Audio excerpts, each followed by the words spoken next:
Warning, we are a spoilers podcast. At times we are also an offensive podcast. And we are most certainly a verbally explicit podcast. So if you fear for any of your delicate sensibilities, please back up now before you reach the point of no return. Alright, pussies, this is your final warning. Hello and welcome to another version of Cinematic Anarchy. Today with me we have Miss Nico. Hello. Miss B. My apologies, I occasionally revert to your name, not your given It's all good. pseudonym for the podcast and for most of your artistic work. Yeah. And of course I'm Chris El Jefe, whatever you want to call me. That was given to me by, I think, Omar. Because I don't think anybody else is calling me El Jefe. That's Omar. All Omar right there. And Omar, speaking of which, is not here today. He is down with a sickness. And Seth is not down with sickness. He is just working. Yeah. So this is obviously nobody's primary job. So you got to understand when people have work to do. Yeah. Things and responsibilities and shit. I think that's all right lumped together. You know? You go to work and you're thinking things, responsibilities. Nah, shit. So today we're going to be going ahead and discussing the 2015 film Tag. And immediately, a lot of people that are only used to watching localized films are going to think John Hamm, Jeremy Renner. No. Wrong movie. Wrong movie. This is actually a fantastic Asian film, 2015, that I ran across it one evening. I was actually looking for the other movie, kind of hoping that maybe it would pop up on Prime for free. Yeah. Because they do that on occasion. You know, it's not a new movie, so 4 or 5 years removed, maybe they'd have it for free. They didn't. However, I did find this particular movie for free, and I was like, okay, well, maybe we'll watch this. This is probably the biggest kill count in the opening of a movie that I've seen recently outside of that horror film Ghost Ship. I was gonna say, that whole scene is from Ghost Ship. I mean, quite literally, yeah. Except for instead of it being the, I'm not sure, the rope or the there metal was no line wire. that cut them in half. Yeah, there was no wire, it was just the wind. And they used the music from The Walking Dead. Yes, you were telling me about that. We were actually contemplating whether The Walking Dead had come first or this, and definitely The Walking Dead had come first. Definitely. Because Walking Dead started a while back. Long time ago.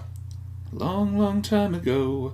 I have no idea how long ago. We should maybe Google that real quick. But, this, much like The Walking Dead, has some pretty surprising kills right off the bat. Is this like just the top half of all the girls? No, I see a pair of legs there. There's a pair of legs, okay. There's a couple pairs of legs. There's a boot. So we actually have the movie playing in the background while That's not a boot, that's a log. That's not a boot? That's a log. That's a log, okay. We're watching the podcast, the movie in the background while we're recording the podcast, and just, there are many dead bodies just all over the place. Just spread out, you know. There's a bunch of students that, found a river and decided to go take a swim, and they all got chopped in half by the wind. Right. No. Well, were these people all taking a swim, or were these just the top half of the girls that came from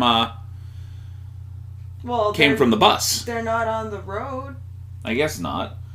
But she stumbled off the road and into this area. So I imagine, depending upon what it was. The bus was fucking dead on the bus. This movie was very confusing. This is like way down the hill. This is perhaps my third watching of the movie. Yeah. When I watched it for the podcast. And I was familiarizing myself. I understood a lot of the commentary that they tried to put behind. Yeah. I guess the plot of the movie. It was not subtle by any stretch of the means. It made guys out to be controlling pigs. Yes, it did. No, I mean, they're not far off. Most guys. I'm not saying all, but Did I voice any denial there? No. No. There's a lot of guys that are spot on Exactly like that. pigs. Yeah. The whole premise of the movie, and this is spoilers. We warn you ahead of the game. The whole premise of this movie is that this particular girl is fighting her way through a video game scenario, where this gentleman in the future, who you mentioned looked like a old elderly fucking Inuyasha. He's basically taken the DNA from long since deceased young girls, and is now manipulating their clones in video game scenarios. Yep. Now, what gets me, I don't think that she accomplished much of anything. No, if you really watch the end of the movie, the only thing, the entire ending is very suicide positive, which, not a great message to send out. No. Basically, the only way that you're going to get away from your male oppressors is by offing yourself, taking yourself out of the equation. Okay, well, that's not necessarily the way out that you need to take. No. Cut off their nuts. Right? Take control. Why didn't she kill him? That's a good question. Why didn't she kill him and set all of them free? Why kill herself?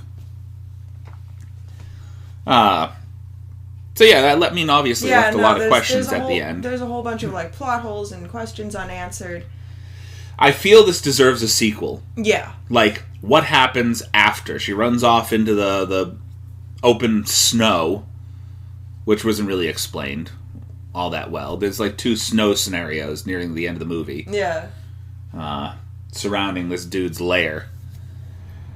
But she plays 3 separate female characters. There's Matsuko, Kyoko, and Izumi. All supposed to be the same girl, all played by 3 separate actresses because of basically what this movie is. But her consciousness floats between these three girls.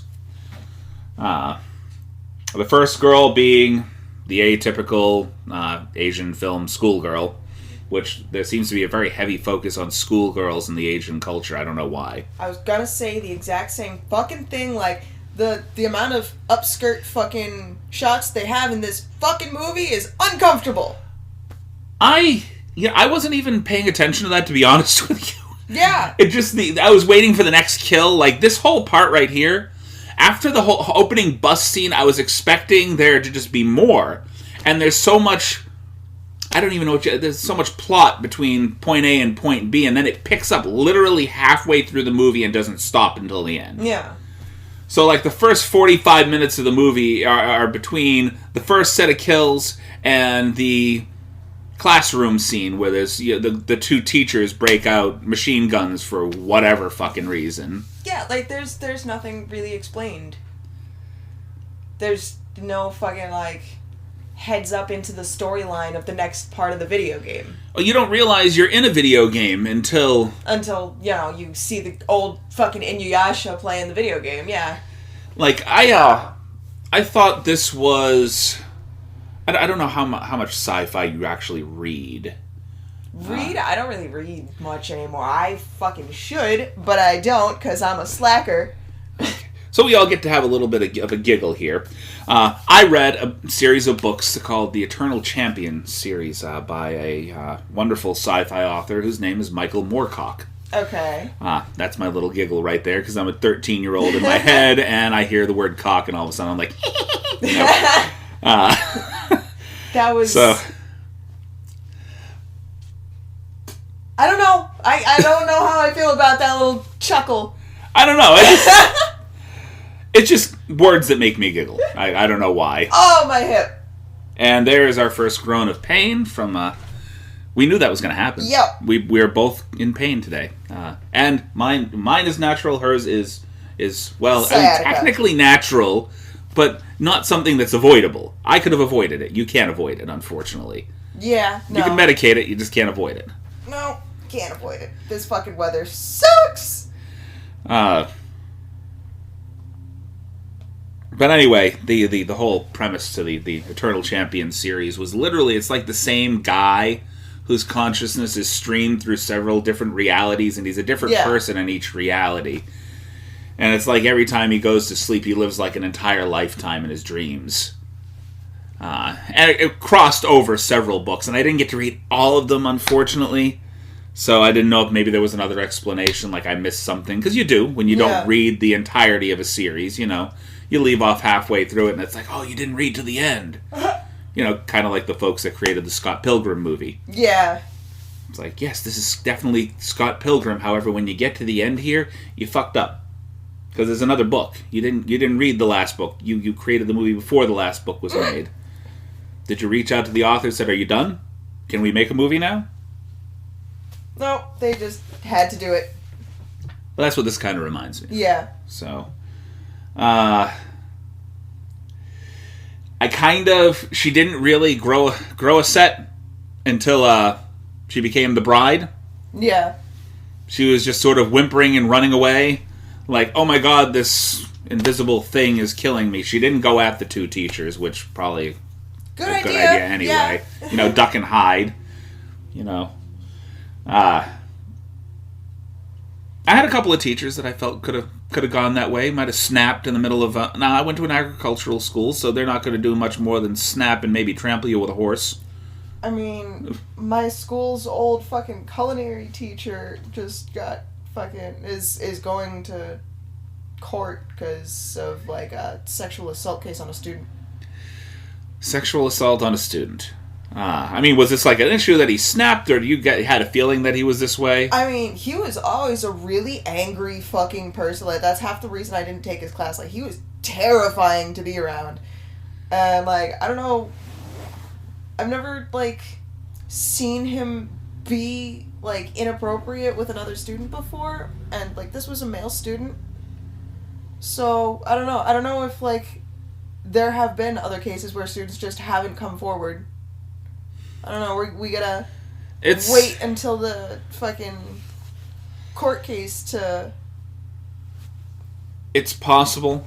I mean, there may be other people that come forward. I guess. Usually it takes that one person to get other people to feel comfortable about coming forward. Yeah. You know, like not afraid of the consequences at that point because, well, somebody else came out and said, hey, you know, this happened to me. There's also that other 50% that want to be on the coattails, like, hey, maybe if I say that he did this to me too, you know, might get something out of it. Yeah. I don't think he's famous enough for that to happen. Yeah. I think it happened to a couple of guys like Bill Cosby. Like, he definitely did what he did. Oh, definitely, honestly. absolutely. However, I don't think that he did it to as many people as came out and said, hey, me. Because it's so far removed, you know, a lot of these cases that, you know, it's like, well, you know what, I really didn't like how I got treated by this dude. That's when it gets kind of tainted a little bit. You get these people that want to kind of get their 15 minutes of fame, and they'll do it at the cost of somebody else. Hey, he's already going down, might as well get my 15 minutes on top of it. Yeah, exactly. So Everybody wants to be famous. Well, then you start asking questions like, well, you know, your story wasn't completely plausible, so when you come out and create a fake story surrounding this person... Yeah, you start making it difficult for other victims to come forward and be honest about what happened to them. Exactly. So, you know, to those folks, I would like to say, shut the fuck up and let the real victims have their day. Yeah, exactly. You know, go get your 15 minutes somewhere else. I don't know where. You know, those folks in Florida seem to know how to do that. It's like, I can get my 15 minutes, you don't have to... Dude, every week it's something about fucking... Like, every time I see something absolutely goddamn ridiculous in the news, it's always someone from fucking Florida! Florida man, Florida woman, Florida family, you know. Y'all gotta chill! Shit, smoke a blunt and take a nap! Oh my god, that whole peninsula right down there, it's just crazy to live down there to begin with. Yeah. I mean, you are literally living in book-ending natural disasters that just happen to you all the time. It's like every year. Yeah. You gotta batten down the hatches. Hey, here comes the hurricane. We're gonna evacuate the entire state now. Another thing about this fucking movie. Okay. These girls go for like a 3-mile run, and the entire time they're fucking just they're screaming. What is that? Who does that? Well, I don't know how many Japanese films like of this nature you've watched, or television shows like Korean, Japanese. A lot of these shows, they just run around waving their arms. Yeah, they're like completely manic the entire show. You know, it's ridiculous. It's a little bit of overacting. Maybe they are this free over there. Maybe I don't they know. are. I don't know. You guys do you. Be happy. I don't think they got to be happy for very long. No, they didn't. It's like, well, you reap the consequences. You cut school, teachers are going to shoot you. That's what this show teaches you anyway. Yeah. Shit. The shit hit the fan like a bad horror movie, and, well, that's what this is. It's not a bad horror movie. No. No, not by any stretch of the imagination. I see what you're saying now. Yeah. Now that we've got it playing in the background, they got an awful lot of low shots. What the fuck is that, man? I was just waiting for the blood and gore of the whole thing. Like, it's over-sexualization of fucking Japanese schoolgirls. Like, come the fuck on. Well, let's be honest. It's a fetish. It's a worldwide fetish, and Exactly. It's created that way for a reason. Not my particular fetish, but, you know, these are essentially children. They are children. They're No, they're in fucking high school. Well, that's what I'm saying. These are essentially children that people are over-sexualizing. It's like, well, the guy that we were just talking about. Yeah, exactly. That's the fucking predatory type fucking... That's the people they're aiming a lot of this stuff at. Yeah. A lot of... They do it American side as well. I want to say there's a lot of American movies definitely. that overly sexualize the schoolgirls as well. Oh, definitely. The fuck? Oh, Jennifer's Body. Perfect Exactly. example. Actually, that film that we watched last week, Tammy and the T-Rex, overly sexualized Denise Richards' character. She was dancing in lingerie at the end of the movie. She is still in high school. They didn't explain, is she junior, senior, you know, they didn't explain that part. Just in high school. So... The entertainment industry is run by a bunch of pedophiles! legitimately every cheerleading movie ever. Yeah. You know. And I'm not saying they're all bad movies. I mean, some of them have their comedic value or entertainment value. But, like, over-sexualizing the high school crowd, it's not helping with... Yeah. I mean, it definitely speaks to teenage boys. And older men of a certain variety that we don't really want to get into discussing. Yeah, it teaches them that it's totally okay to be a fucking creep. May have been the leading cause of that recent abduction that happened locally. That guy, I'm pretty sure he was schizophrenic. I mean, there's no excuse for it, but, like, his family came forward and they apologized to the little girl and their family, and they were like, we always had a gut feeling that he was gonna do something like this, but never to this extreme. So, I get you apologized. Yeah. Fantastic. The apologies there, but if you That always doesn't unkidnap a little 11-year-old girl. if you always knew something like this was going to happen, then why Why didn't you do something to prevent it? I guess he didn't take his schizophrenia medication, and he just, like, went off the walls, but whoever the fuck it was that was with him... Well, obviously as a facilitator. Exactly. So whoever was with him, that was with him at the time of the kidnapping, have they said anything about this young lady? You saw the video where the couple, like, found them? No, I didn't get to see that. And, like, chased him down 100 I heard miles an audio. hour going through the fucking city? I heard audio. I didn't Yeah. get to see a video of it. No, like, that shit was fucking crazy. They were, like, right on these people's tail. They saw them push the little girl down. Like, they pushed her head down in the back seat. And they were like, yo, it's this fucking kid from the news. And fucking they chased him down for a few minutes and fucking, like, they were going 100 down the fucking main road in the middle of the city. One of the few cases where they put out enough information and enough people had information to, Yeah. you know, go ahead and this girl was found very quickly. Like the next day, somebody, actually a friend of ours, I guess, relative of his daughter's missing. And there was a whole missing poster put out literally a day after she went missing. But there was no information.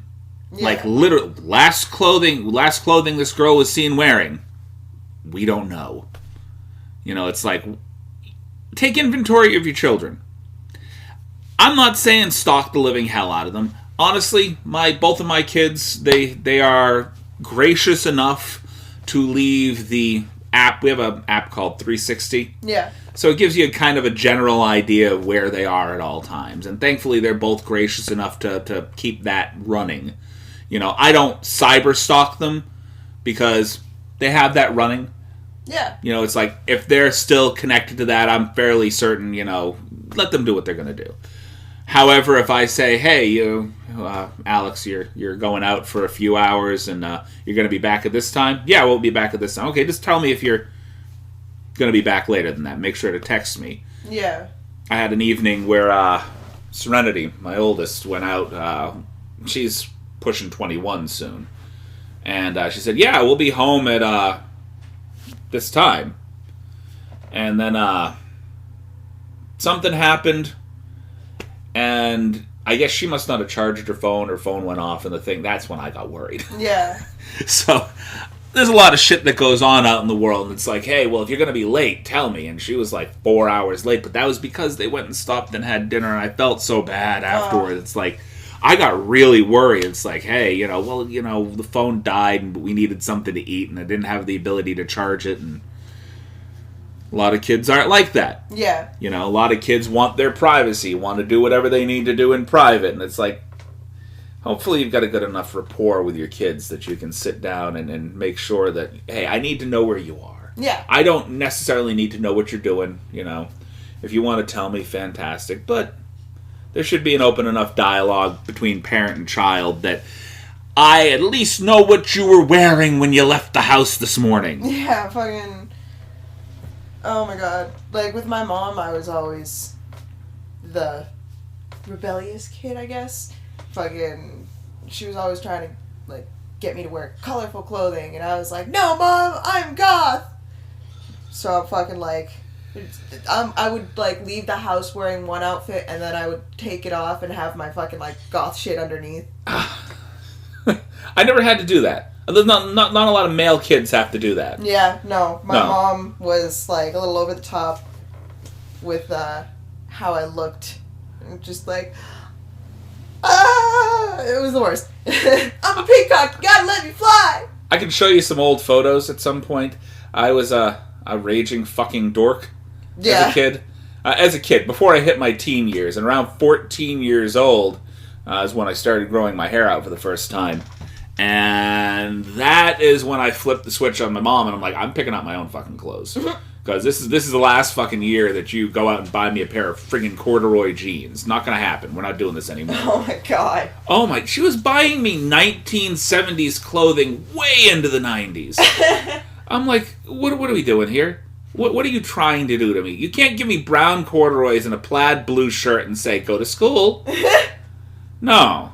So I started doing all sorts of weird shit. Kids in high school are fucking vicious. If you're not, like, up to date on the styles and trends. Now, I'm fairly sure a lot of my old schoolmates are watching this, or listening to this, or at some point dipped into this. And again, we haven't got a moderator at this point, so I apologize that we're not interacting with anybody that might be saying hi or hello. Yeah. So, hi, I'll take 2 seconds to say hi.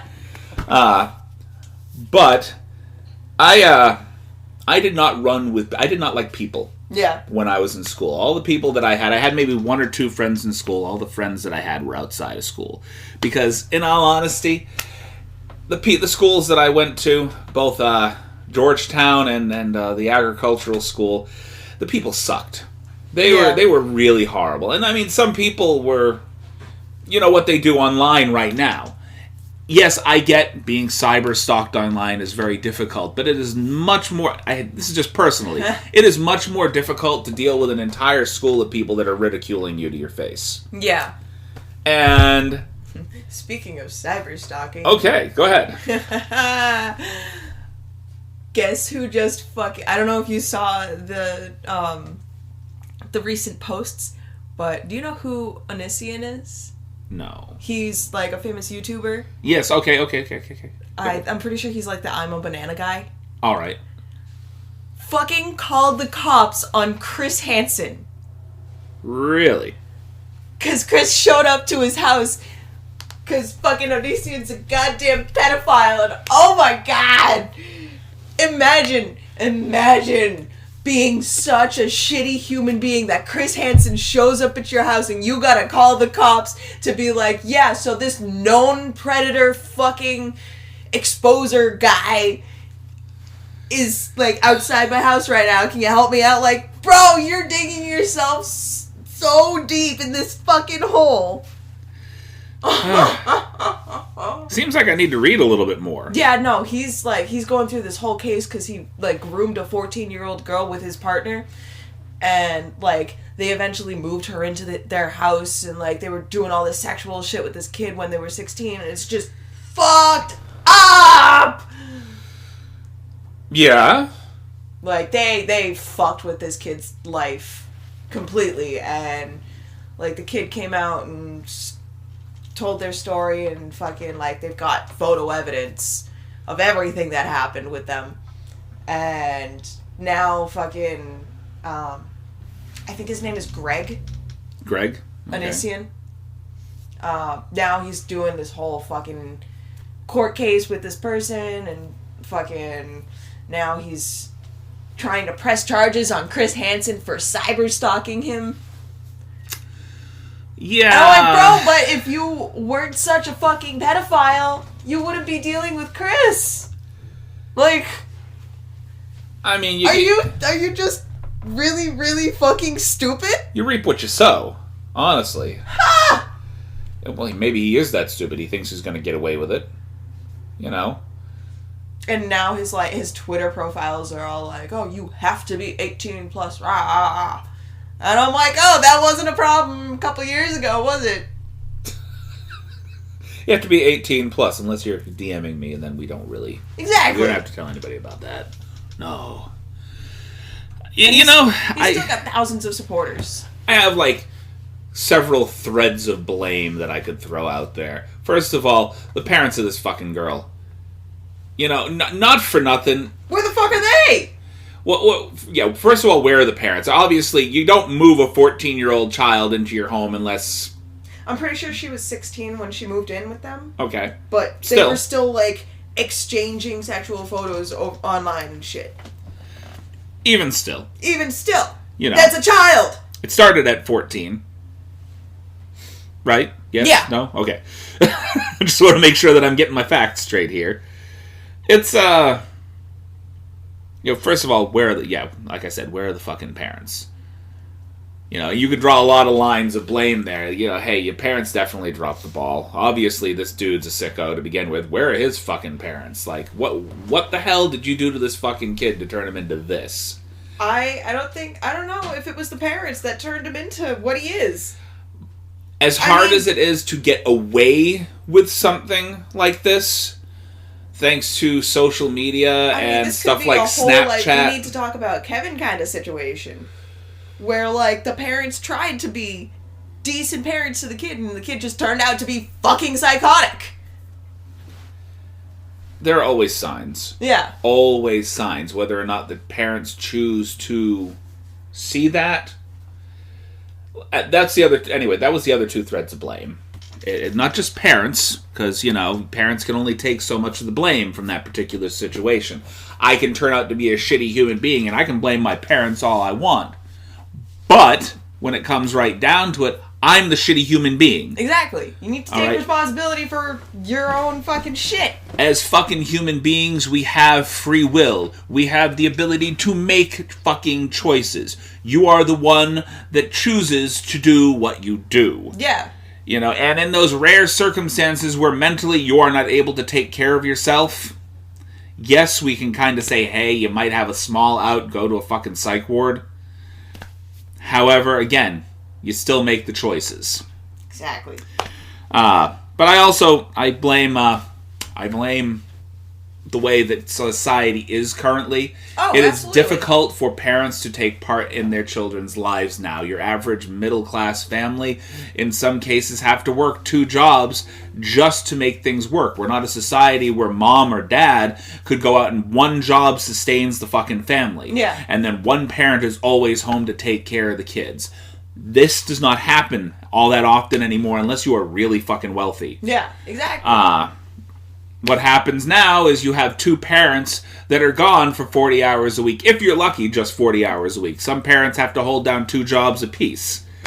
And for the most part, the kids are left home to fucking take care of themselves and raise themselves. And the TV raises them, and the music raises them, and the other kids raise them, and we end up with this shit hitting the fan. Oh my god, I can't even, begin to think about, how my daughter would grow up if she was in any of the Lawrence public schools.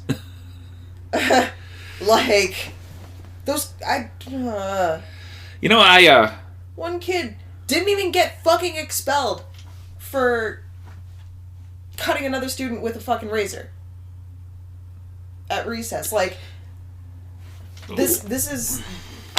Okay, I think I need a little bit of backstory. Child got his hand cut by another student who was, fighting with him on the playground over at, the Partham. Okay, so 2 questions I gotta ask. 1... Why does this kid have a fucking Who initiated razor? the fight? I'm pretty sure it was this other kid, because, this other kid starts a lot of problems with my friend's Okay, so child. the one that got cut? Or the other kid? The other kid. Okay, so the one that did the cutting. Because the first thought in my head is, I know... I've heard of incidences where some kid feels the need to bring a weapon to school to defend themselves because they're a constant target for bullying. Apparently, this kid just, found the razor on the ground outside. It's just like a fucking box cutter. Okay. So, a box cutter razor, or it was, an actual box cutter? It was just the razor. Oh, Jesus. Yeah. Well, I can't say that's not common. There's a glass place down the street from us here. Yeah, exactly. It's fucking Lawrence. There's shit all over the place. I've taken pictures. They've left rusty razors just laying all over the ground out here, because I guess they use them as part of what they do to remove the glass to put in new glass. So, yeah, unfortunately... Kids don't get fucking punished in fucking these public schools. I feel especially... if this was... a smaller town, I believe punishment probably would have been a little more forthcoming. It being an inner city school,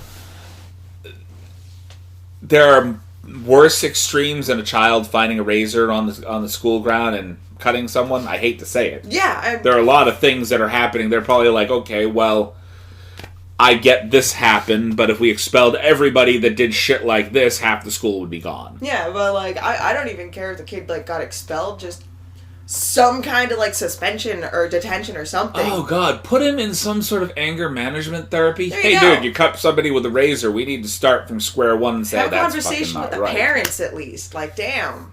Because honestly, he's not connecting with, this is not the thing that you should be doing. Because these badass fucking kids, and I'm not saying badass like it's a fucking good thing. These bad, shitty, rotten little fucking kids don't get punished by their parents, and they see this kind of behavior from parents. I grew up with a lot of ridiculing. Especially in this area. A lot of bullying. Dealt with a lot of shit for people that didn't like me for who I was. And I thought about things like that, I will be honest, frequently, but there's that thing in the back of my head that says, no, little Chris. Yeah. That's not, you don't go and do that to your fucking classmates. And, well, apparently... There's not a lot of people that have that little voice in the back of their head anymore. Yeah. We got completely off topic of the movie. Oh yeah, we definitely got off topic of the movie. I think we're done talking about the movie though, are we? I could say a few things. I mean, outside of confusing plot, the fact that really it was only the closing moments of the movie that tied the whole thing together. I did not understand this was a video game scenario. Yeah. Until we got to the very end. That was what forced my second watching of the movie. I watched it for a third time for this podcast. Yeah. Because you're not connecting one and one and one. It seemed like your alternate reality kind of movie. She's constantly being pushed from reality to reality to reality, and she's not understanding what's going on because it's the same consciousness, just going through different people's bodies. Seemed like one kind of sci-fi film, turned out to be something completely fucking different. I applaud the high body count. They did the gore and special effects fantastic. I really think that the 3 lead actresses that played the lead did a fantastic job. Several things I was questioning because these are definitely diluted realities. Yeah. Like things that obviously, now that I know, could only really happen in a video game scenario. You know, like why are the teachers just shooting everybody in sight for no fucking reason? Why does nobody notice that the bride walks down the aisle with a broken bottle? Right. You know, this is not a bouquet of flowers, it's a fucking broken wine bottle. Why the groom with the pig's head? Who ends up actually cartwheeling after the runner, which I thought was fucking hilarious. But there's a lot of whys that you ask until you realize it's a video game scenario, and you're like, well, that actually... you don't have to worry about plot holes at that point. You know... Yeah, because it's supposed to be unexpected. There's a lot of unexplained mess at the end, obviously. Yeah. You know, like, that's why I felt like there could be a sequel to this. If they could come up with a plausible scenario that fills in a lot of those plot holes, that is the only reason to create a sequel, is to give it a conclusive ending rather than some sort of weird video game ending that just doesn't really mesh. So in that case, I'm kind of disappointed with it a little bit. What's with everybody at the wedding getting fucking naked? What? Everyone at the wedding fucking just starts stripping down to their underwear? I may have missed that part. Yeah, no, it's just... Is it like the wedding party, or... It's the wedding. The service. The service. No, I don't remember that. Yeah, no, it's fucking weird, man. It's about to happen, but, like... That's also part of the idea that this is a video game. Yeah. But, like, why? Well, if you remember correctly, the ancient Inuyasha dude, almost everybody that is involved in this video game are DNA replicas of somebody that died years ago. And so they are basically using these cloned human beings in video game scenarios for their own entertainment. By the way, from what he's saying, very, very advanced technology somehow is using what looked like an old Nintendo console joystick on a very, very old wooden television. Yeah, that was funny. Right, that super fucking advanced, guys. The television had, like, twist dials. Yeah. Like the old TVs that you used to have to tune in certain channels. And use little knobs around the dials to kind of fine-tune everything. And then you use the rabbit ears on the top. And I had an appreciation for this initial scenario where she ends up in the church and she's with all of her bridesmaids. And first of all, nobody questioned why the bridesmaids didn't make it to the fucking wedding. Nobody questioned that. My big questions are all the bridesmaids met a fucking brutal ending outside of the last one. Yeah. Because her main bridesmaid, I think June or Aki, is it Aki? Aki. Aki, yeah. She is helping her kill off the bridesmaids. So she's just sitting here freaking out. And she's killing the bridesmaids one by one. And the one that she gets to help with, first of all, gets down by a punch to the gut. Right? And then they do some kind of wrestling maneuver where they flip her over and onto a table full of glasses. And apparently that is supposed to be the ultimate death for the final bridesmaid. Apparently. First of all. That was weak. First girl she killed broke both of her arms, then snapped her neck. Right. The other girls, she snapped their necks one by one in vicious manners. Why does this girl get killed by getting thrown on a table? It's so dumb. I don't understand. I mean, hey. Video games. That's what I'm saying. In video games, you don't quite have to explain yourself away. Oh, and by the way, I guess I could applaud the fact that while they did do a couple of weird down shots, upskirt shots for these girls, at least there wasn't really any nudity in this movie. Yeah, no, you're right. So they strayed away from the nudity. They went... I get why they did the shots, because if you check what the ending was all about, you know, the fact that the end game was to get the main character into bed with some other character. The thing that I was kind of focusing on was the end game was technically a sexual scenario. Yeah. But they strayed away from all of the nudity, which actually I was happy with.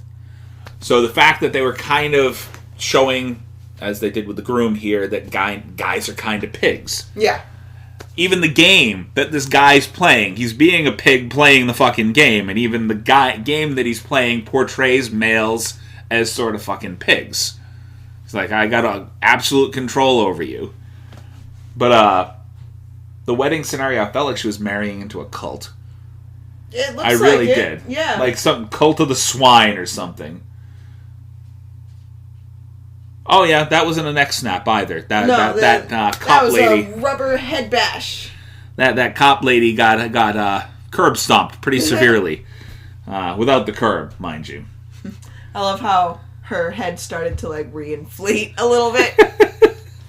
You smushed it. There's no reinflating there. No, well, it's a prosthetic thing with a bunch of jello and innards in it. You know?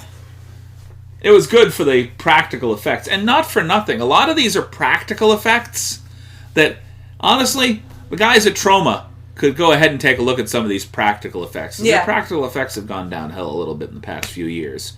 Beautiful movies, the first, decade or so of their shit, but the practical effects, they've kind of concentrated a little too much on green screen effects and special effects, and that's not their forte. No.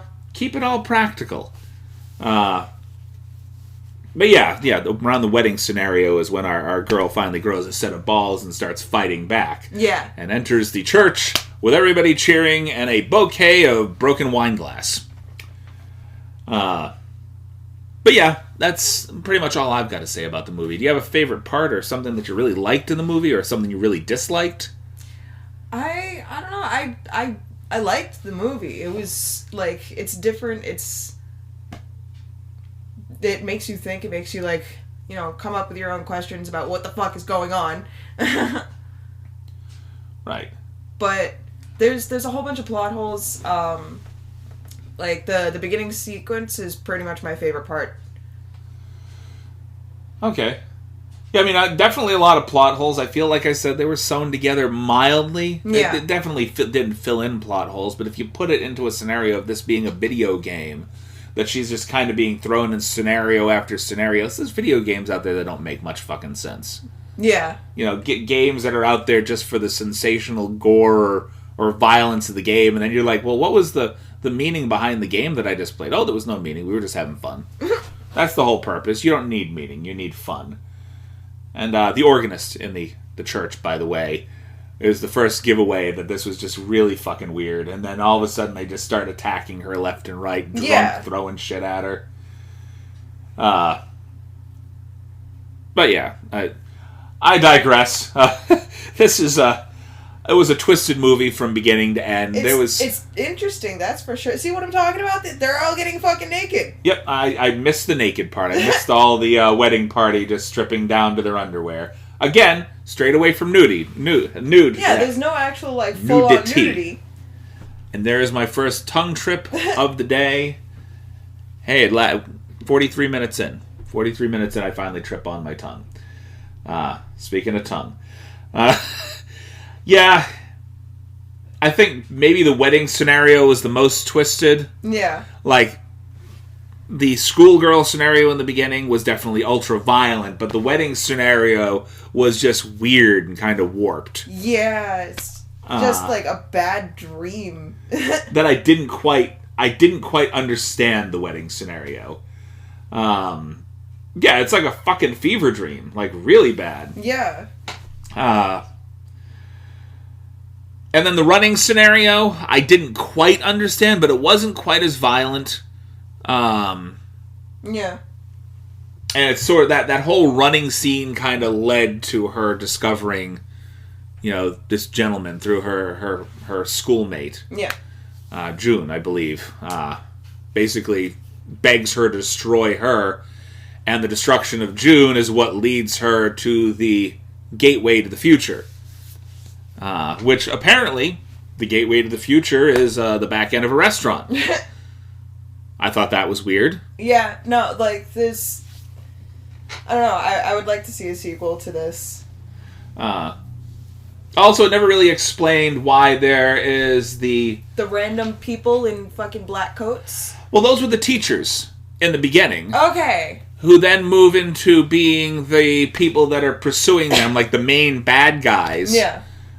Through the next two scenarios.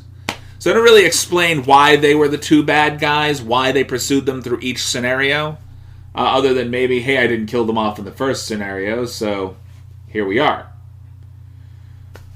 But yeah, I think that I'm done talking about the movie. Yeah, I think we're good. I enjoyed it. It's definitely not the fare that we normally take in, because it was not rated badly. It had a Rotten Tomatoes rating of 91%. I liked it. It was good. 6.1 on IMDb. I think it wasn't a low budget movie, but I don't think it made any money stateside. Yeah. So I think this is more of a cult movie stateside. So I guess in that manner, it kind of falls into what we normally talk about. So we'll go ahead and take a very quick break for sponsorship, and we will be back with the Tea Time and Pitch Storm portions of the podcast. All right. All right, we are back after station identification and or sponsor identification, and we are going to go ahead and do our Tea Time portion of the podcast. All right. However, before we do that, my apologies. No, we're good, we're good. I'm going to go ahead and reintroduce our podcast to my son, formerly known as Alex. He prefers at this point to be called Ben. It makes him feel a little bit more comfortable. He likes that name a little bit better. And I am having a god-awful time remembering to call him that, so I keep reverting back to Alex. You sure do. And unfortunately, they don't make rattles that say it's a Ben. But we could have them. Do you think we could get this custom made? Right. Well, that's what you were doing. Like when I was having the initial tough time with the boy thing, he got these little rattles, these little baby rattles that says it's a boy, and so every time I fucked up, he would just hey, here's the rattle. It's a whole bag of them, and maybe we can get them custom made that says it's a Ben. I lost most of them. That would be yeah, I know. I actually found one outside. What? I found a rattle outside. The dog picked it up and was chewing on it. I'm like, how the fuck did this get outside? I don't remember you doing that on the front porch or anything. But okay. So we are going to go and we're going to do the tea time portion of our podcast today. All right. And, well, there you go. Miss B, take it away. All right, guys. So for tea time this week, we're going to talk about this 15-year-old girl that got expelled from her Christian high school because she wore a rainbow shirt and had a rainbow birthday cake for her home birthday party. What the fuck? What the fuck is this shit? I mean, look, you don't have to wait to chime in on this. What the fuck? Okay, so Kentucky 9th grader has been expelled from her private school, Whitefield Academy in Kentucky, for a lifestyle violation. What the fuck is that? First of all, they're okay. In no way, shape, or form does it say anywhere that she's homosexual. It doesn't even imply that she's homosexual. She just fucking likes rainbows. What the fuck? I love the passion that you got going on there. First of all, it's a Christian high school in fucking Kentucky. Okay. Yeah. So, red flag number one. Okay. This is not a Christian high school in the Massachusetts area. This is not a Christian high school in Texas. This is not a Christian high school out in the middle of East Bumfuck, Idaho. This is a Christian... Okay, first of all, I'll apologize for saying the word East Bumfuck because apparently some people take great offense to that particular set of words.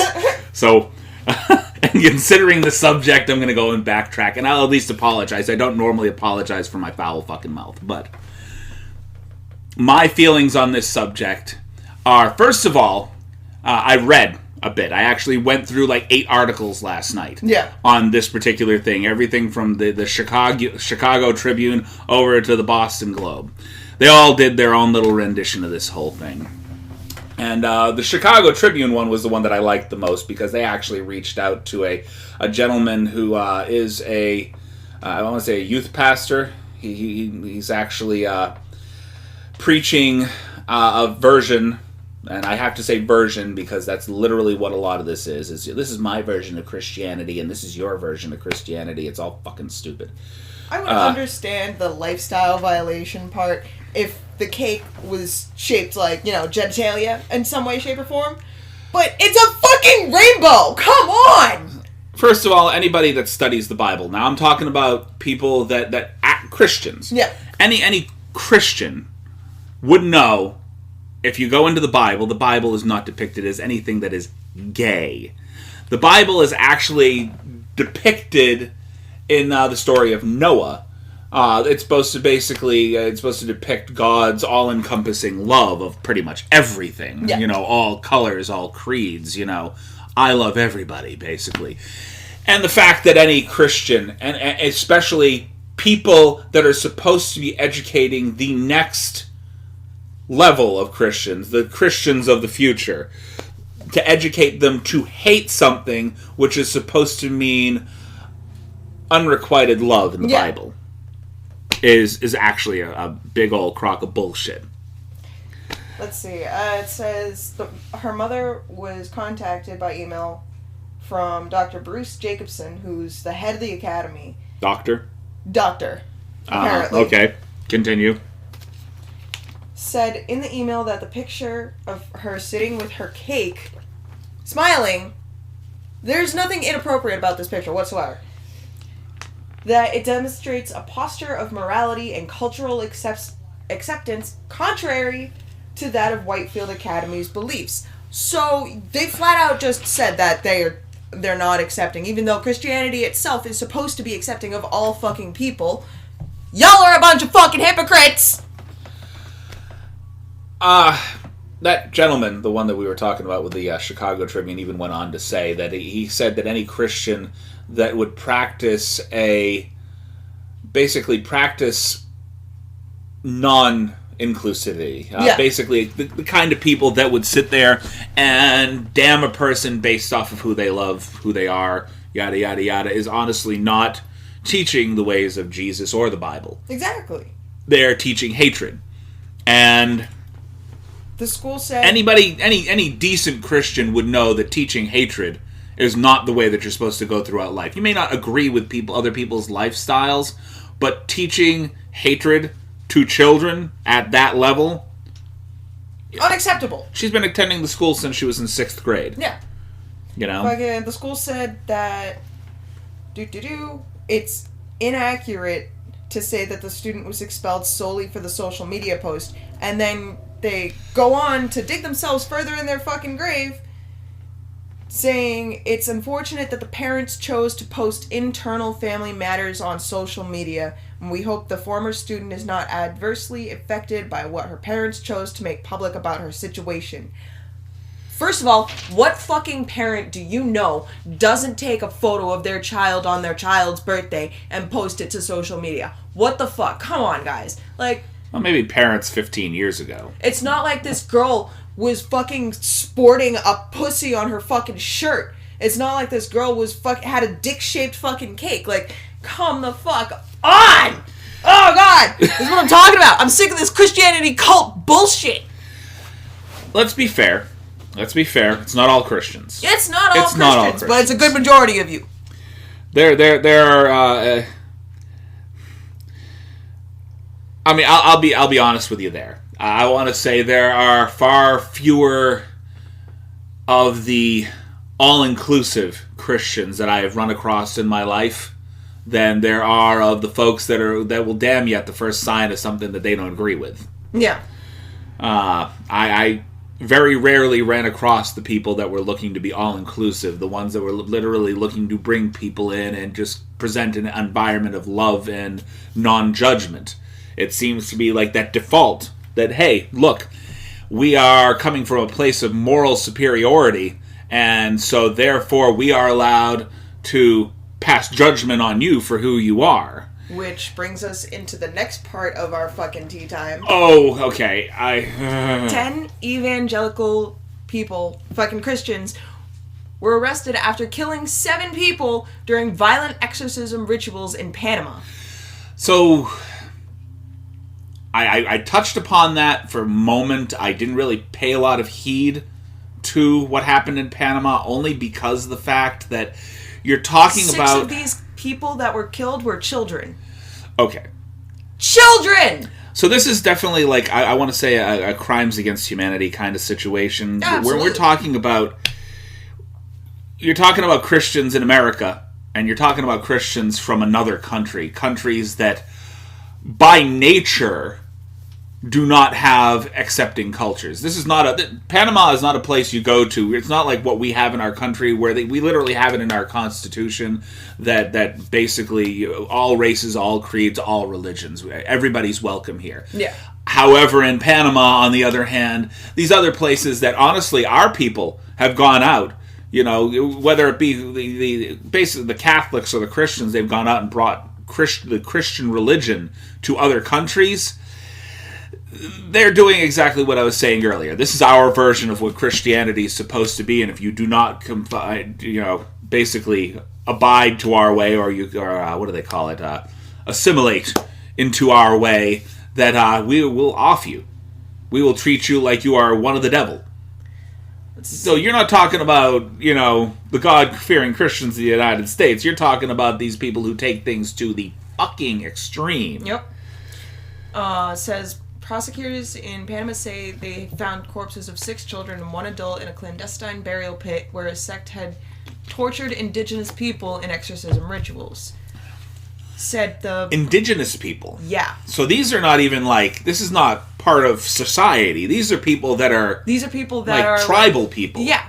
And fucking... Prosecutors say Thursday the dead minors ranged in ages from 1 to 17 and that the adult was pregnant with her own child, and she was the mother of 5 of the kids that were killed.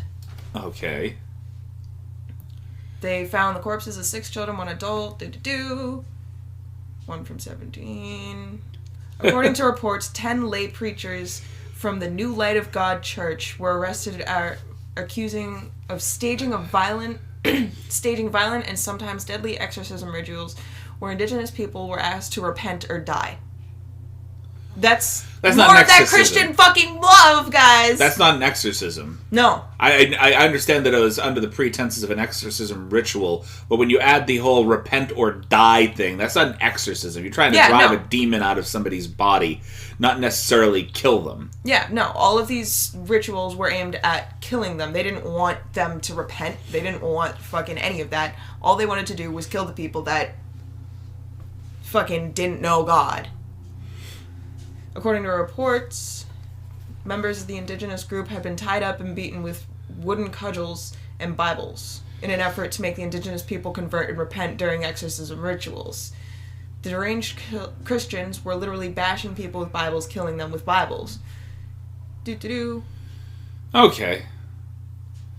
So, bottom line, 10 Christians were arrested for the murder of 6 children, 1 adult, and the torture of 14 others in Panama.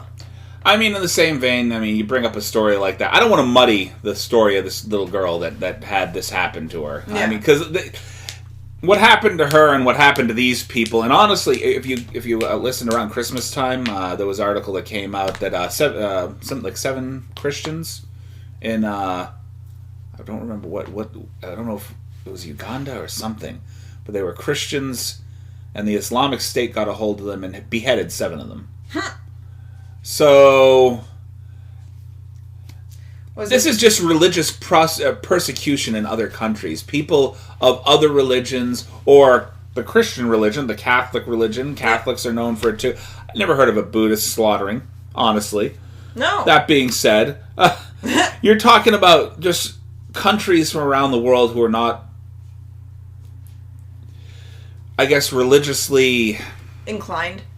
inclined. I don't want to say inclined because almost all countries have their own religions. Yeah. Their own version of their religion, the things that they follow, the things that they believe.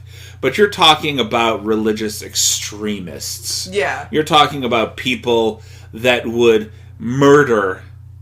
That do murder.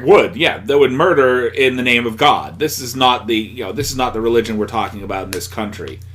However, I'm not saying that there aren't people that murder in the name of God in this country. I'm going to say there are plenty of that do that here. This is definitely not what happened to this little girl. But it's not.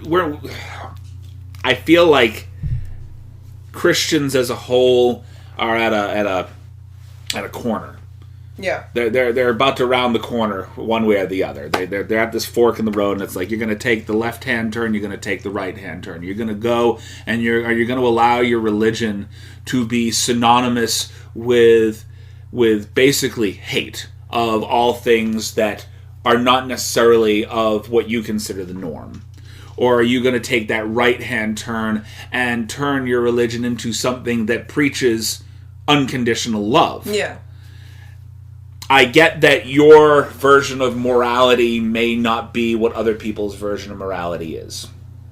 You know, what is morally right for you. I mean, as far as I'm concerned, my morality stands at, if you're a decent person, if you don't go around in life just basically fucking with people for the sake of fucking with people, if you are a good person and you tend to do good things with your life and you don't go out and you're not fucking murdering people and you are not going out here and sexually assaulting people, you're not doing these things that would normally land your fucking ass in jail. Yeah.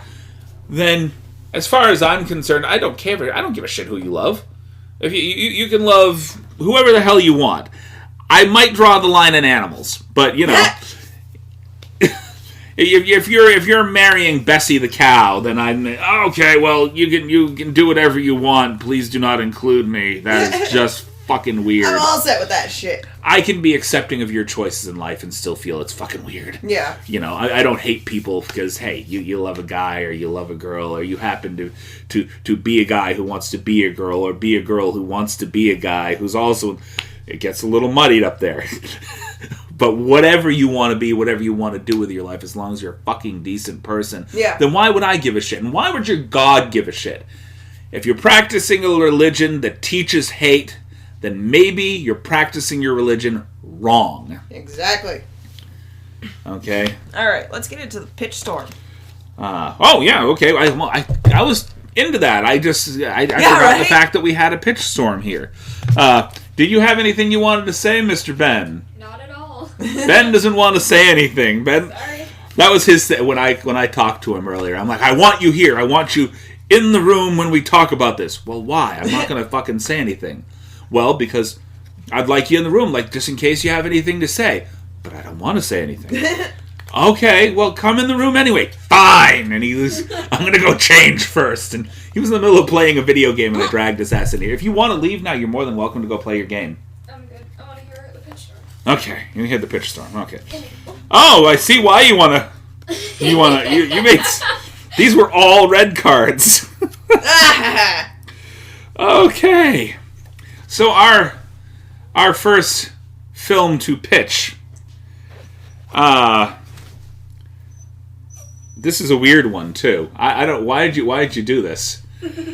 A beloved dildo come to life is cursed to turn into a sexy werewolf every full moon.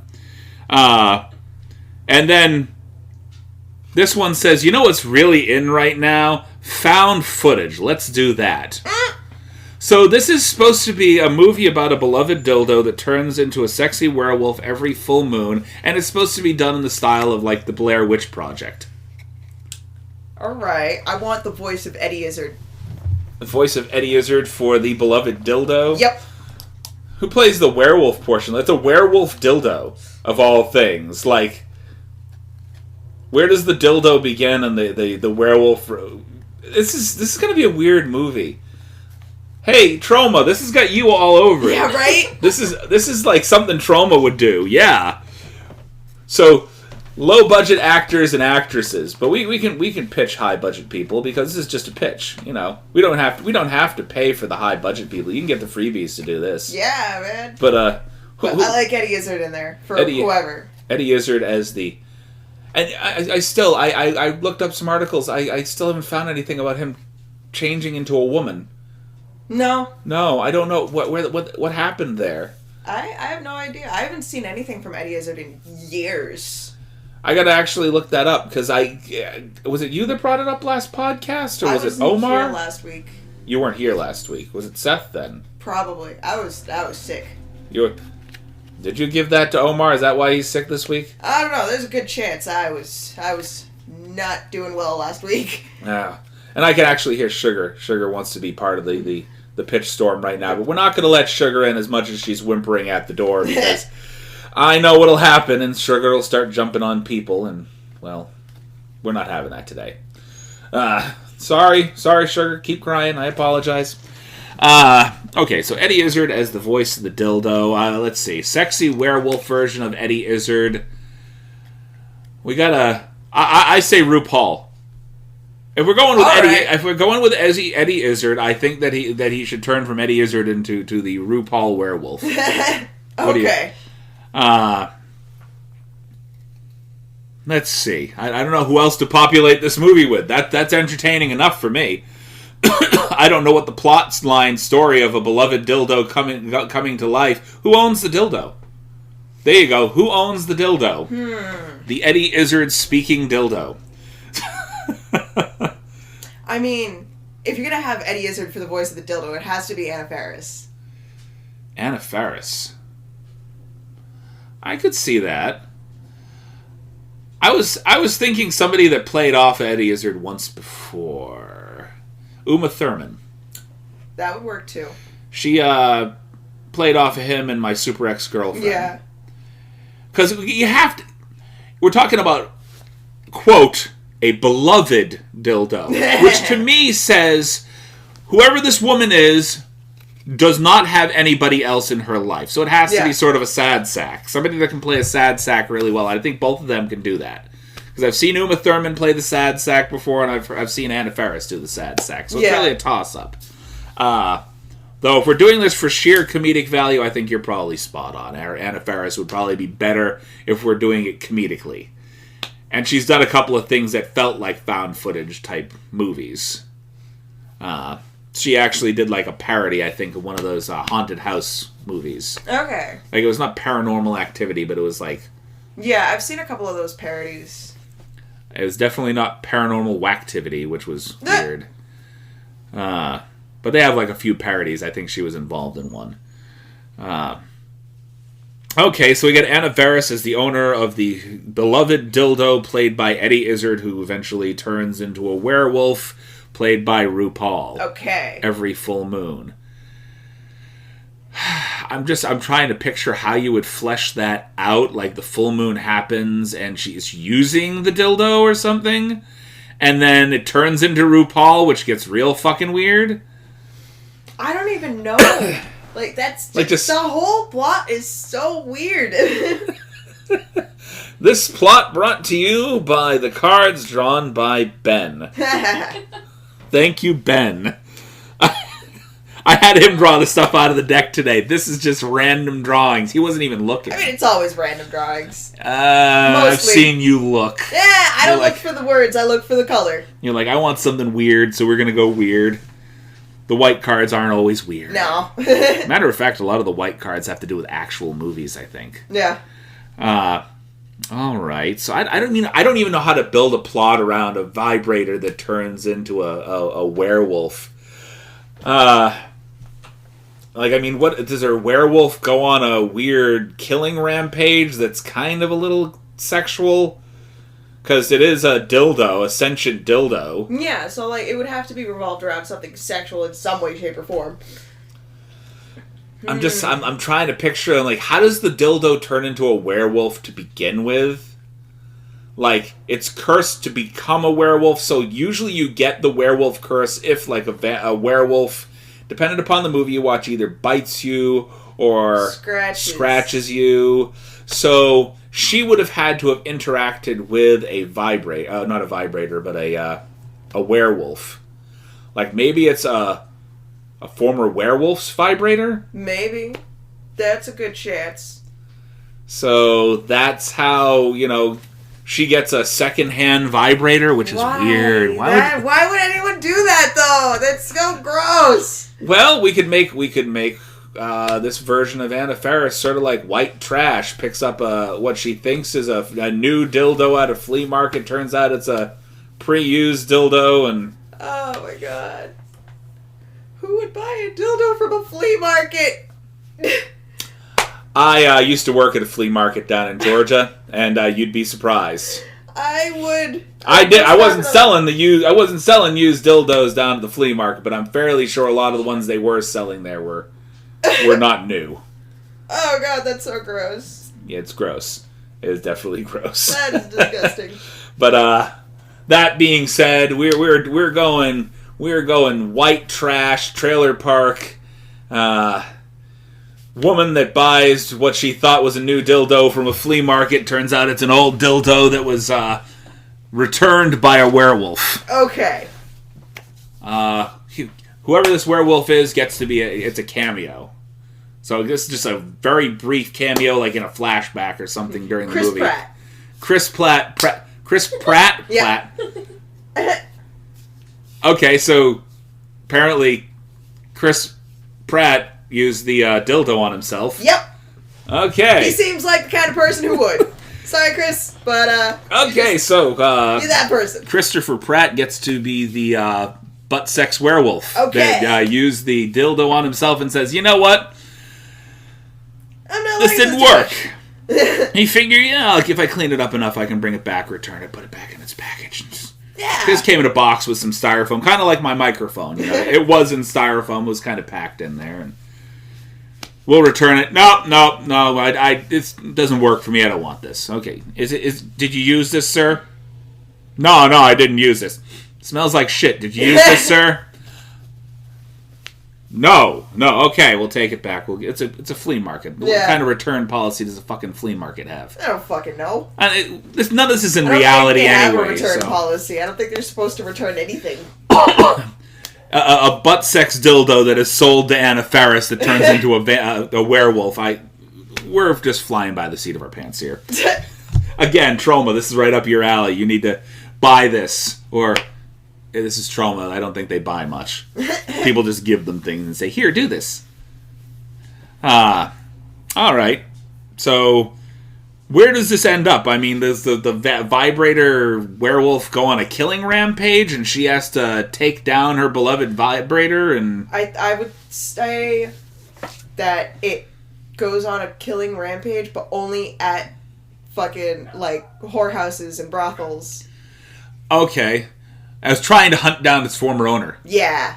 Okay. So it's going on a rampage trying to hunt down its former owner, and I think the first person it kills is the person that sold the dildo to It's begin got with. like the sentient fucking tire shit going on from rubber. Different kind of rubber. All together.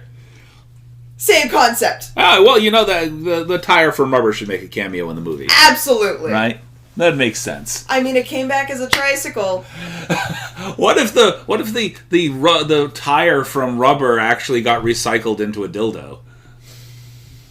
Oh my god!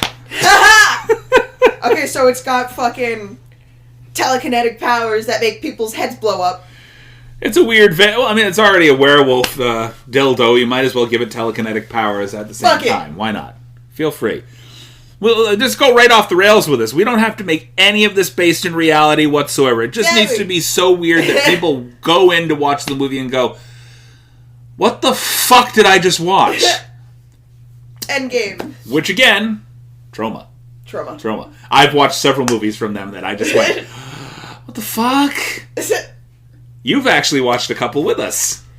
Yeah. I need to get you into the good Trauma movies. There are some movies, they are still very offensive. There are some good. I think the whole fucking... Okay. Let me rephrase. Directors and producers and all of them, they're just... Using the y'all word... are fucking weird. You are a next level weird that I am not on level with. Using the word good might be stretching it a little. I need to get you into the enjoyable ones to watch. The ones that you can watch and go, okay, that was funny. I have to admit. It was offensive as fucking hell throughout the entire movie, but it was at least funny. There are some that are like that. Romeo and Juliet was not that one. I, again, did not watch that first. And I will apologize forever. Forever. We're reaching the year mark on this lovely podcast. And we have apologized for that movie every day since watching it. Okay, so I mean, I feel like we got a scene. This thing goes on a rampage trying to find its former owner because it did not like being used for butt sex.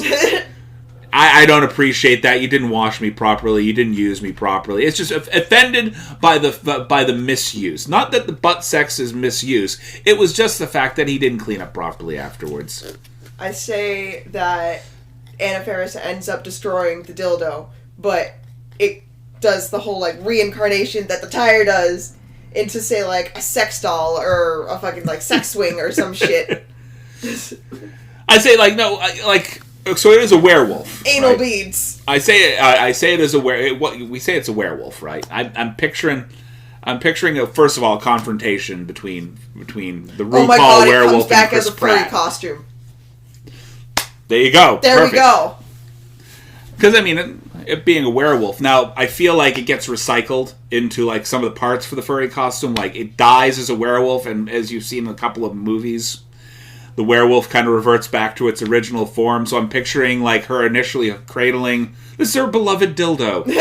I don't know how you fall in love with a dildo. I don't get it, but whatever. Hey, man, some women, they just... I don't need a man, I got this. Exactly. You know? That thing is... all the dick I need. Godsend. Fine. Hey, you don't need us. That's perfectly fine. The movie we watched, it showed you men are pigs. Yep. But not that was based in reality either. But I'm picturing this whole scene where she's cradling the RuPaul werewolf in her arms, and eventually she's just crying over a big old dildo that's in her hands. That's how the movie ends. Well, that's not how the movie ends. I say the movie cuts away. You see the credits, and then it cuts back in for an end credits scene where you see the dildo being recycled into a furry costume. Yes. You cut away little breaks in the end of the movie where you see the dildo end up in the trash or the recycling bin. Yeah. And then you see the non-working dildo get recycled, and then you see the furry costume being created out of the recycled parts.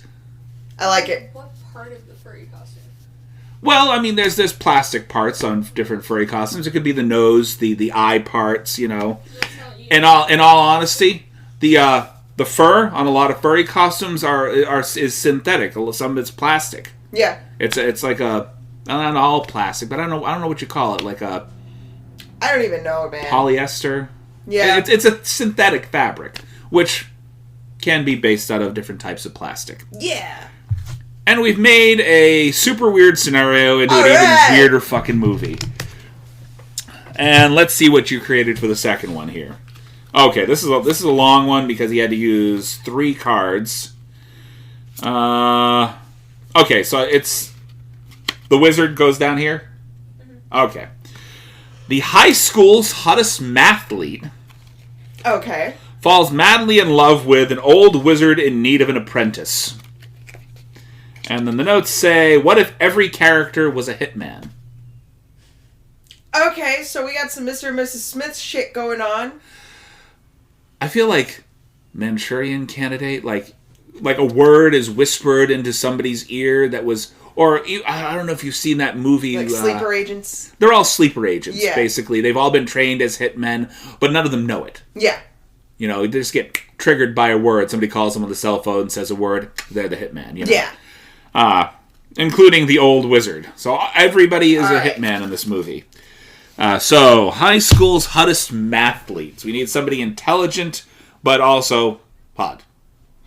Well, that's hard to come by nowadays. That's very hard to come by. Well, and it has to be somebody that can play a high school girl. Does it have to be a girl? Doesn't have to be a girl. Actually, that's a very good point.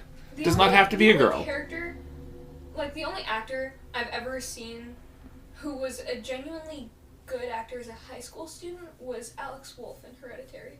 Oh my god, yes, absolutely. Okay, so and would you be able to consider him hold on, let's qualify this. It is the high school. Such a good fucking movie. He refused to watch Hereditary with me. Bro, I watch have not it. watched it yet. Bro, watch I'm it. gonna force you to watch it. Yeah, You okay. need to watch it. I am now going to be force-fed Hereditary. Hold on, I'm trying to get a good picture of him. Right. Well, see, I was trying to qualify it for a minute. Like, would you consider him the hottest mathlete? Like, you'd have to have some. He'd have to be. He's the hottest mathlete. Oh, it's a mathlete. So. Well, yeah, exactly. It's a mathlete. Like, So. how hot do you expect mathletes to get? Okay, I'll give you that. But then you gotta you look at him and you. I'm not saying he's ugly. I'm not saying that. But I'm also trying to say that. Hold on, You got to find people that are less hot than him, because he has to be the hottest mathlete. Okay. Fucking Ezra Miller. Okay, see, there you go. I could do that. Okay. Ezra Miller. By the way, I have to now go fucking watch so many goddamn seasons of DC television. It is not even fucking funny, because the recent thing that they did, the recent crossover, the Crisis on Infinite Earths, Yeah. Ezra Miller makes a cameo as his Flash in the show. And which ties the cinematic world of DC to the television world of DC, Nice. finally. And I was just like, are you fucking kidding me? So much shit I gotta watch now. what I've got to do is I've got to look up a playlist, because the way that a lot of these TV shows go now, you have Supergirl, you have Supergirl, The Flash, The Arrow, Yeah, and Legends of Tomorrow. And I think there's one other show. No, Batwoman, or Batgirl, Okay. which is now starring Ruby Rose Okay. as Batgirl. Yeah. Is it Ruby Rose? Is that what her name is? The one that was from... The tattoo girl. Yeah, the one that's like heavily Yeah. tattooed. Short hair. Short hair, super yes. cute, yeah. Ruby Rose, okay. I'm trying not to the mix her up fuckboy with of the other girl lesbians. who has a name that's similar. Yeah, she's the fuckboy of lesbians. But she is the Batgirl character now. Okay. She has her own TV show. Yes. Are we on the wizard yet? Because Well, it's an old wizard. So, who are we going to make it old? how old? Well, here's the thing. He is an old wizard, but that does not mean you have to have an old actor play the old wizard. They Yeah. can do wonders with Well- prosthetics now. Okay, so And digital. does it have to be female? Or It doesn't even necessarily Doesn't have to be female an or male. elderly-looking 'Cause- wizard. Because, wizards use their magic to keep themselves young. Well, let's put it this way. If you're a high school student, anybody over 40 looks old to you. Ah! Because I don't know why, but when I thought of wizard, for some reason, this came to my mind. Lee Pace. Okay. Lee Pace. I'm going to have to get a picture on that one, too. See, you know some actors... Lee Pace. You know some actors that I do not know. He's from The Hobbit, I think. Lee Pace, American actor. Oh, I see. I definitely... I could see Lee Pace. All right. Absolutely. I like the eyebrows. Why do I remember him from? The Hobbit. No, it was something else. He was definitely in something else. He was in Twilight. Galaxy. Was he in Guardians of the Galaxy? Hold on. Do-do-do. Give me 1 minute. Look at this. I'm just sitting here trying... Damn. Oh, he was in fucking Twilight, too. I forgot. He's been in a lot of movies. Pushing Up Daisies. Okay. Oh, sorry. Pushing Daisies. I remember that show. That's where I know him from. Was he in Guardians? Yeah, he was Ronin. So he's been in a lot of different movies. He's been in Captain Driven, Marvel. Captain Marvel, Guardians of the Galaxy, The Hobbit. He was definitely in The Hobbit. I haven't seen the Hobbit movies, so that I would not remember him from. I watched the original Lord of the Rings trilogy, Yeah. and I had the fortune of being able to sit through not only the ones in the theaters, but when they put the extended editions out on Blu-ray. I could not commit that kind of time with the second set of the series. I wasn't having it. Because it's enough that they took 3 books and turned it into 3 separate movies, but they took 1 book and turned it into another 3 movies. I'm good. I am definitely good. Lincoln, The Good Shepherd, Infamous, Wonder Falls, Resident. I've seen a lot of these movies. When in Rome. Yeah, he's... Okay, I understand where I know him from now. But, okay, so Lee Pace as the old wizard, or the older wizard. And so the hottest mathlete falls in love with... So you have Ezra Miller falling in love with Lee Pace. And they're both sleeper cell hitmen. Okay. Who are we putting a hit out on? I see this as a parody movie. All right. I see this as a warring faction on Hogwarts. Okay, I like it. So you've got the Hogwarts school, which is supposed to be the epitome of all, wizardry and blah, blah. And then you've got, like, this second-hand kind of delinquent school. Okay. The people that even the Slytherins wouldn't even take. Well, we don't want you. You stay over here. And this is the school that's trying to fight for notoriety. They've always been, like, third best. They're not even second best. We don't know who second best is, because second best is a school that just cloaks itself. We know that there's people over there. We just don't know where over there is. So they're like third best. The third best wizard school in the world, and they want to be number one. But like they're like this rundown school built out of a castle that's just falling apart. Just a miserable conditions. All the classes leak. We don't even know what they're leaking. They're just all leaking. It's like, I'm pretty sure that's water. Doesn't smell like water, though. Doesn't even smell like sewage. What is that? So, let's see. I want a fun dean of the school. A guy that runs the school. The Dumbledore of the delinquent school. Alright. I'm picturing... Well, I'm dipping into my Lord of the Rings knowledge, but I'm picturing a guy and I can't come up with his name.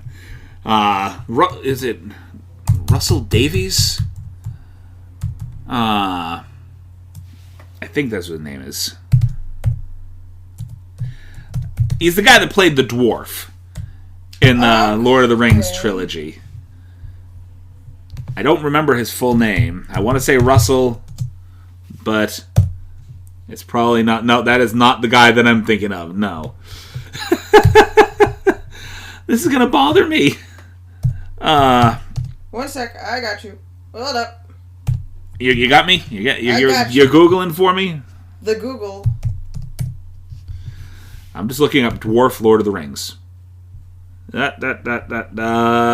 Gimli. Okay, well, I got the name. I need the actor. The name of the actor, the face. Where's the guy's name? Fuck me. This is a hard one to Google. I don't know why that is. Oh my god. Let's put the word actor in there. See, this is why I need to do... you can't research this, really. John Rhys Davies. Okay. You've seen him. You probably. I can flip this around. You've probably seen him in like a ton of different I know TV shows. I know who I like him for the fucking. But I like him as the head of the school. And what do you have there? What is that? Go ahead. We're gonna have a short exit here. Bathroom breaks mid podcast. Where that's why you're gonna hear a door open. And a door shut. So yeah, I like John Rhys Davies for the head of the school. Now we have to have some students to work along with. We're talking about a delinquent school, so we need some people around Ezra Miller's age. This is where I fall apart because younger folks, I don't remember a lot of the younger folks' names.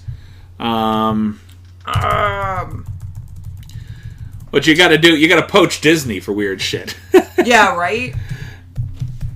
Let's see. Let's poach Disney for some weird shit.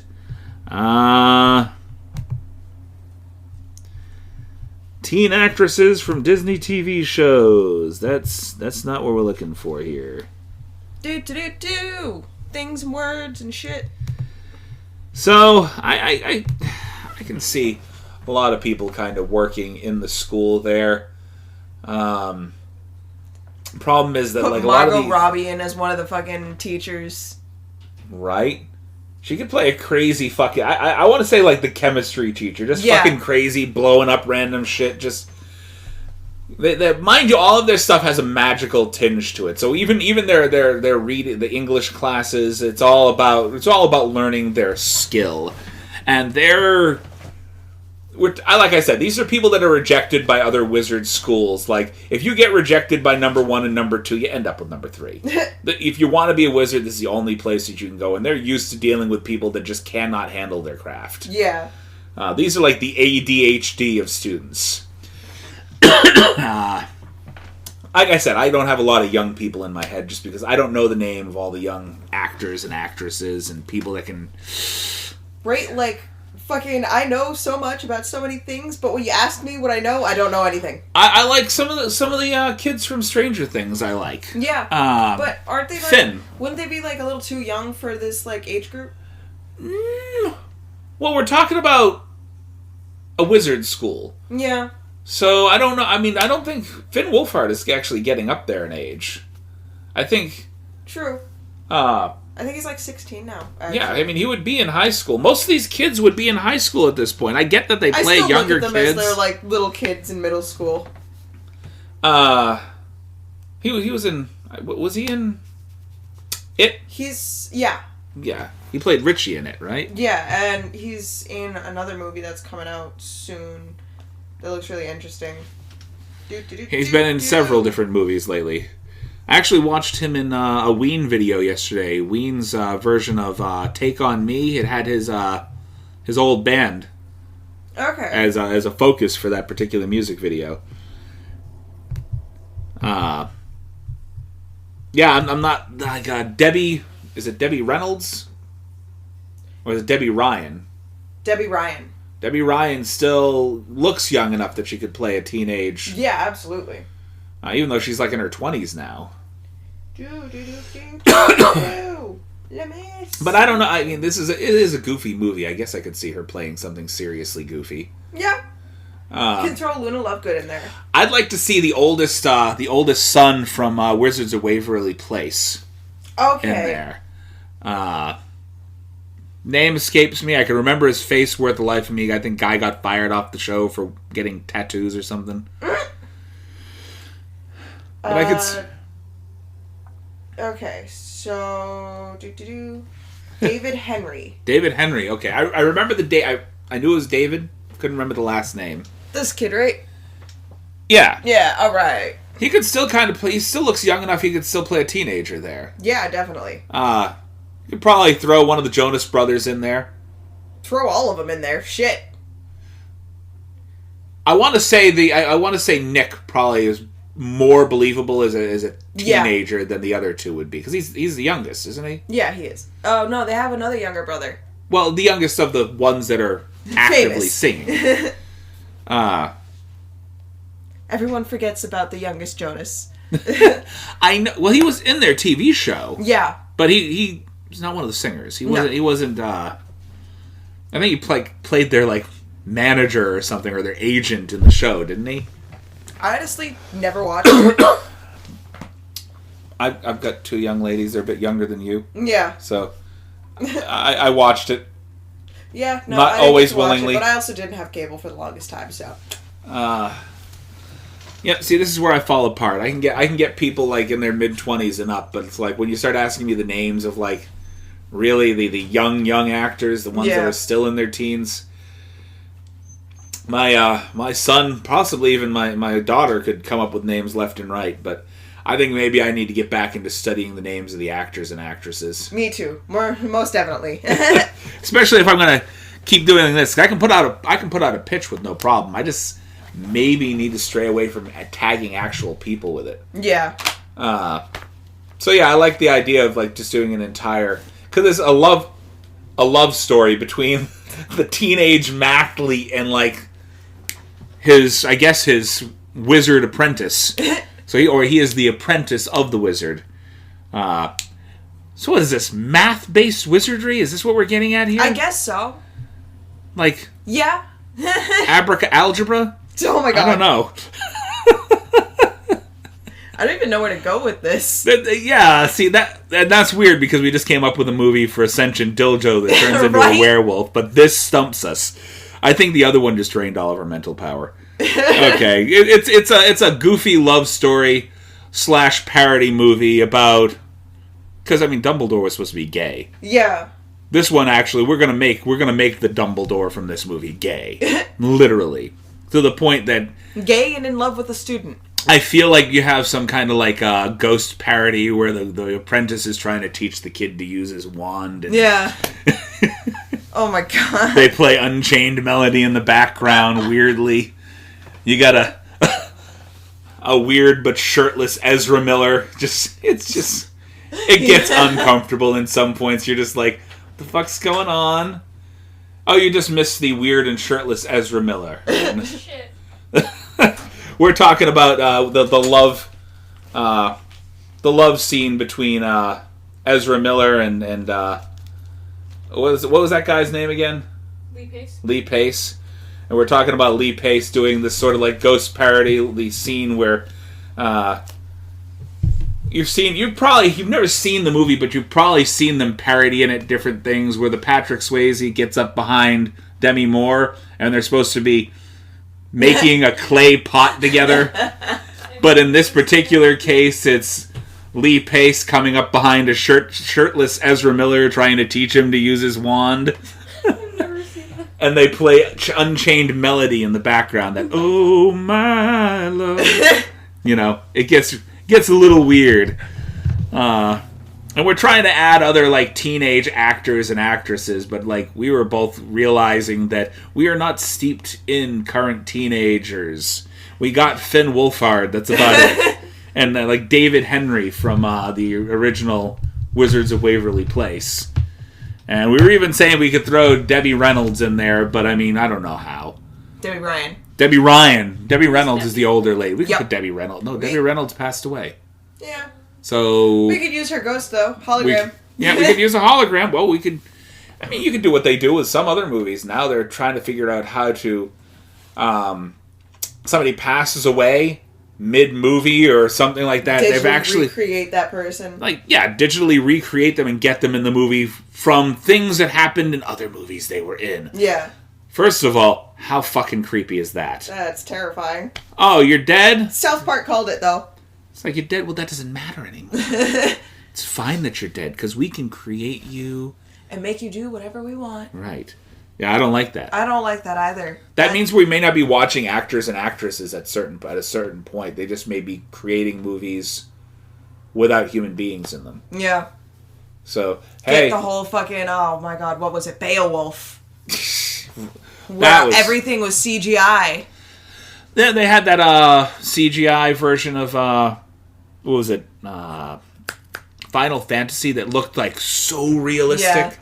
And I've been watching it. It's been getting more and more realistic to the point that eventually Hollywood, actors, actresses, they are not going to need you anymore. They may need your voice, and in some cases, they may not even fucking need that. So, you're on check. The robots are coming for your jobs. Yep. Computer's going to be able to create what you used to be able to create. You're going to have young Tom Hanks in every damn movie out there. Oh my god. Actually, that would be more like young Nick Cage, because Nick Cage is in everything. No. Actually, I'm really excited to see The Color of Space. Word. I don't know. I haven't seen anything about it yet. It just came out on Blu-ray. I'm seriously thinking about getting it. Word. But we've gotten away from the pitch storm. I think we've drained that out. Had 3 movies on the way, but they're all Blu-ray, and those require time investments that we don't have right now. Yeah. But I didn't realize that the Jay and Silent Bob reboot had already been in and out of the theater. Oh, well and then. it's now coming out on Blu-ray as of the 21st. Well, shit. And I like Jay and Silent Bob, so the fact that I fucking missed that, I am so disappointed in myself. And I apologize, Kevin Smith, even though you're not listening to this shit, so why am I apologizing? Ooh, and the 3rd season of Sabrina's coming out in a few days. Right. I haven't gotten through the 2nd season yet. There's supposed to be another season of Lucifer coming out, and they still haven't told us when the date is, so that's so sad. I am hoping. Now, Lucifer is a DC product, and there is no reason why Lucifer shouldn't be able to make cameos in other DC TV shows. They Yeah. kept it very, very separate. But if they do what I'm hoping they're going to do with the TV show, the final season of Lucifer, what I've heard is that they may be doing sort of a Lucifer-Constantine crossover. That'd be interesting. If they do that, then that actually ties Lucifer into the other TV shows, because Constantine has made a couple of cameos in other shows. Yeah. And I'm very much about tying all that shit together, because that would make only one DC product still on the outs. And that, my friends, is iZombie. Oh my which god. is also a DC Fucking product. love that show. Ravi's the man. Is it still running? Is that TV show yeah. still going? They came out with a new season last year. I was sitting down and I'm like, I have to actually, when I sat down and I figured out, hey, I have to start watching this DC mess so I can get into the Crisis on Infinite Earths and not be lost. I realized I missed a couple of seasons of iZombie. I'm like, oh, wait a minute. I forgot to continue to watch this. So what I did was I sat down and I was like, well, what I want to do is I want to watch this all in consecutive order, which means I need to get through a couple of episodes of The Arrow and then set up a watch list so I know how to go Arrow, then Flash, then Supergirl, and watch them in order so I'm watching them along with each other, so when the crossover events hit, I'm not sitting here like, I just watched The Arrow up to this point where they had a crossover event, and I just watched the third part of the fucking crossover event, and I didn't watch 1 and 2 because I'm not watching the other shows. Yeah. So, you've got something to say. Am I done here? We're done here. We're finishing up right now. Would you like to say goodbye to the folks on the podcast? Goodbye, people. I mean, I guess that could be That's my seen as inner goodbye. thoughts. You're welcome. Your inner thoughts are a scream. Yes. It's just screams in your mind all the time. Schmood. That's why I didn't have anything to say. I understand. Okay. And with that, we will see you next podcast. Yeah. Bye.